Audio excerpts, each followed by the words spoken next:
қазақстандықтар, мен Жазылбеков отқан әлеуметтік жүйелде таралған бейне таспа туралы сіздерге түсінік бергім келеді. Бұл бейне таспа осыдан 1-2 ай бұрын карантиннің алдында түсірілген. Бұны түсірілген да расында Моншада болған. Бұл бейне таспаны достарымның арасына ғана жібергем.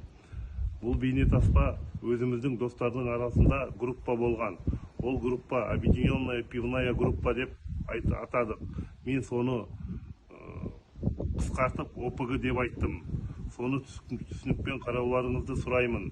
Бұл видеода біз жіберге әлеуметтік неге жүйеліге тарапты.